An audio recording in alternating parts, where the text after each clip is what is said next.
नमस्कार दोस्तों, शेयर बम चैनल पर एक बार फिर आपका स्वागत है।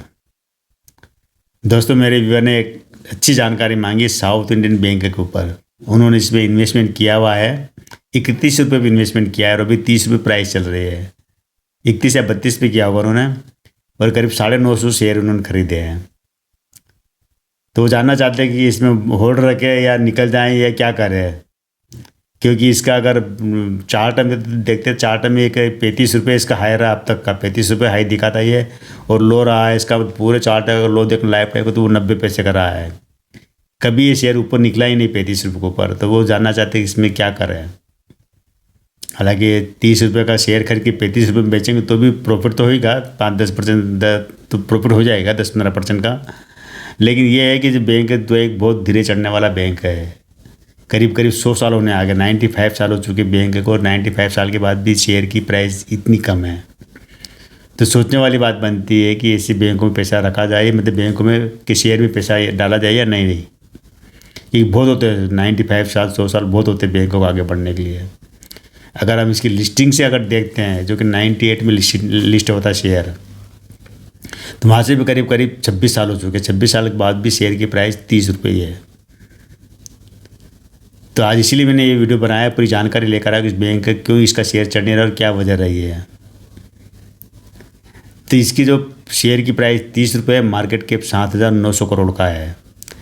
करीब 2600 करोड़ का रेवेन्यू इनको अभी आया है लेटेस्ट, और 305 करोड़ की कमाई हुई है। करीब करीब कह सकते हैं कि 197% ज़्यादा कमाई हुई इनको पिछले कमाई से। शेयर स्प्लिट हो चुका है, इसकी फेस वैल्यू 1 रुपये हो गई, 10 रुपये से 1 रुपये। 98 में ये लिस्ट होता है शेयर मार्केट में। शेयर की अगर इसकी बुक वैल्यू देखा जाए तो वो 32 रुपये बैठती है और 32 रुपये भी 30 रुपये मिल रहा है शेयर, यानी कि 2 रुपये कम में मिल रहा है, बुक वैल्यू से भी कम में मिल रहा है। फेस वैल्यू इसकी 1 रुपये है। ये कंपनी 3 बार राइट से सुलझा चुकी है, मतलब बैंक आप समझते, बैंक 3 बार राइट से सुलझा चुकी है अब तक ये। और राइट से में काफ़ी सस्ते, इन्होंने 12 रुपये, 8 रुपये और 14 रुपये पे शेयर जारी किए थे पहले।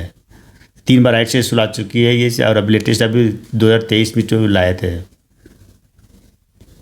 कहने का मतलब है कि कंपनी अपने निवेशकों को हर तरह से पैसा दे रही है, डिविडेंड भी देती है, बोनस भी दिया है, शेयर स्प्लिट भी हुआ है। लेकिन सबसे बड़ी बात जो नेगेटिव बनाती है इस बैंक को कि इसके अंदर प्रमोटर नहीं है, प्रमोटर की कोई होल्डिंग नहीं है, जीरो है प्रमोटर होल्डिंग। कंपनी को प्रॉफिट ज़रूर अच्छा हो रहा है इसका, अगर आप देखेंगे रिटर्न ऑफ इक्विटी भी 11% का है, सब कुछ बढ़िया है। लेकिन यहाँ पर प्रमोटर नहीं है, प्रमोटर की होल्डिंग ही नहीं है इसके अंदर, जीरो दिखा रहा है। और 81% होल्डिंग पब्लिक की है और FIS को मतलब विदेशी होल्डिंग करीब करीब इसमें 15% के 14-15% है, और कुछ होल्डिंग है DIS इनके पास है। तो ये जरूर एक नेगेटिव पॉइंट बनता है कि बैंक में प्रमोटर अभी तक क्यों नहीं है। हालांकि विजय कुरियन इसको अभी संभाल रहे हैं और शेषाद्री है, PR शेषाद्री, वो संभाल रहे इस बैंक को। लेकिन वो उनको कार्यकारी अध्यक्ष के रूप में संभाल रहे जो विजय कुरियन है। बैंक जरूर अच्छा है। बैंक के करीब ब्रांच हम बात करेंगे तो 950 ब्रांच है पूरे देश भर में, और 1500 के आसपास इनकी ATM है। जहाँ तक सर्विस की बात करेंगे, बैंक का वो सारी वो सर्विस देते हैं जो बड़े बड़े बैंक देते हैं, चाहे सरकारी बैंक है या निजी बैंक हो। इनके भी स्मार्ट कार्ड है, डेबिट कार्ड है। इसके अलावा इनका जो जितने भी तरह के लोन होते हैं, चाहे ऑटो लोन हो, हाउसिंग लोन हो, कितने तरह कमर्शियल लोन हो, जैसे हर तरह का लोन एक कंपनी मतलब बैंक देती है। यानी बैंकिंग सेक्टर का है तो बैंक जैसे सारे काम करती है, उसी हिसाब से इनकी कमाई होती है। बैंकों वाली की कमाई बहुत कह सकते हैं कि बहुत ज़्यादा नहीं होती इनकी, एक परसेंटेज के अंदर ये दायरे में काम करते हैं बैंक, सारे बैंक होते हैं। एक दायरा होता है कि उतने परसेंट का इनकी कमाई होती है, तो आधा 1% का अंतर होता है, बाकी ज़्यादा अंतर नहीं होता, चाहे सरकारी बैंक हो प्राइवेट बैंक हो।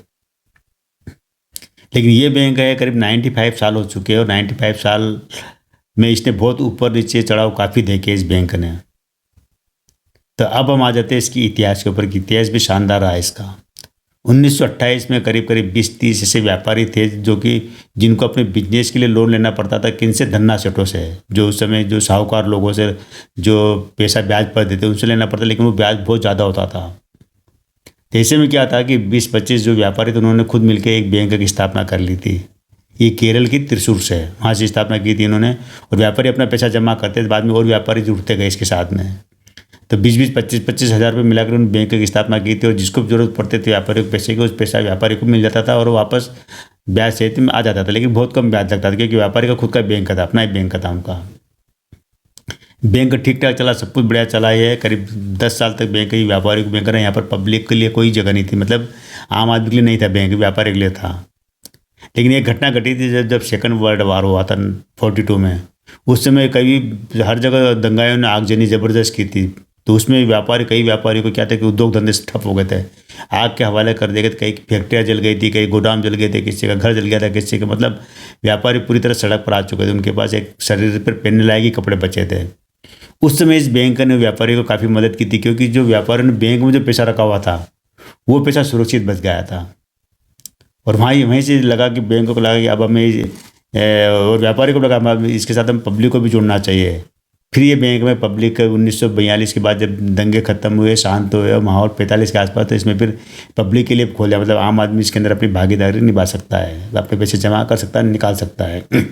ये एक मतलब कह सकते हैं, मतलब मतलब क्या कि अभी ये एक निजी बैंक बना, लेकिन सबके लिए खुल गया था ये, पहले व्यापारी के लिए ही था ये। लेकिन बैंक का काम चलता रहता, बढ़िया करता था बैंक का। और इसके साथ इन्होंने देश भर में विस्तार किया, कई जगह अपने ब्रांच खोले। जो केरल से निकलने के बाद में इन्होंने महाराष्ट्र है, गुजरात है, MP है, दिल्ली वगैरह पूरे देश में अपनी ब्रांच खोली, और आज इनकी करीब 950 ब्रांच है देश भर में। बैंक बहुत अच्छा है। रेवेन्यू को अगर हम इसकी एसेट की बात करते हैं सबको, तो करीब 64-65 हज़ार करोड़ का इनका टोटल वैल्यू है। मतलब कैसे थे पूरी का बैंक की जितनी ब्रांच है सबकी मिला के एक वैल्यू बनती है एसेट, करीब 65 हज़ार करोड़ की है। मार्केट कैप भी इसका जो अभी है 7,900 करोड़ का है। रेवेन्यू भी अभी इनको 2,600 करोड़ का रेवेन्यू आया हुआ है। कहने का मतलब ये है कि बैंक एक ना छोटा ज़रूरी बैंक है, लेकिन एक अच्छी तरह से काम करने वाला बैंक है, और धीरे धीरे आगे बढ़ रहा है। इसके पास जो नेगेटिव चीज़ ये बनी थी कि इसकी का NPS बहुत बढ़ गए थे, मतलब डूबत खाते हैं। लेकिन अभी पिछले कुछ क्वार्टर से देखा इन्होंने उसमें भी कमी लाए हैं। इन्होंने करीब 1.5% की कमी की है जो डूबत खातों में। पहले 5.5% के आसपास थे, अब करीब 4-4.25% के आसपास है। लेकिन धीरे धीरे वो भी चाहते हैं कि डूबत खाते और भी कम करेंगे अगले सालों में। और इनके जो अभी जो रिजल्ट है शानदार आ रहे हैं, और अभी जो एक और रिजल्ट अभी आने वाला मई में, उसी का अंदाज लगा सकते हैं कि ये जो शेयर के चढ़ने की वजह ये बन जाएगी कि जो इनके पिछले जो 2-3 क्वार्टर के रिजल्ट है बहुत शानदार आए हैं। तो उम्मीद लगा रहे कि आने वाले रिजल्ट भी इसके अंदर एक अच्छा ही रहेगा। एक घटना इसमें ज़रूर घटी थी जिसने इस बैंक को मतलब हिला के रख दिया था, वो कि जो दिल्ली में एक नोएडा में इनकी एक ब्रांच है, तो वहाँ के जो जो ब्रांच हेड थे राजीव शर्मा और शैलेंद्र, इन लोगों ने क्या करा था कि बैंक में 28 करोड़ की धोखाधड़ी कर दी। धोखाधड़ी इस तरह करी कि बेनामी खाते खुलवाए, और बेनामी खातों में बैंक में जो पैसा पड़ा था, बंद खातों में जो पैसा पड़ा था, ऐसे लोग खातों में पैसा पड़ा था जो कि लोगों ने वर्षों से ऑपरेट नहीं किए थे, उस पैसे को इन्होंने क्या किया था कि उस बेनामी खातों में ट्रांसफ़र करके निकाल लिए थे, अपनी पत्नी और माँ के खातों में जमा कर देते राजीव शर्मा ने और शैलेंद्र। इन्होंने तो करीब 28 करोड़ की इन्होंने धोखाधड़ी की थी। ये 2023 की बात है। हालांकि बाद में उनको गिरफ्तार कर लिया है, लेकिन जो रिकवरी हुई करीब 4 करोड़ की रिकवरी हुई, बाकी पैसा कहाँ गया पता ही नहीं है। लेकिन 28 करोड़ की धोखाधड़ी करी इन्होंने। ये इस बैंक के जो नोएडा के ब्रांच में हुआ था।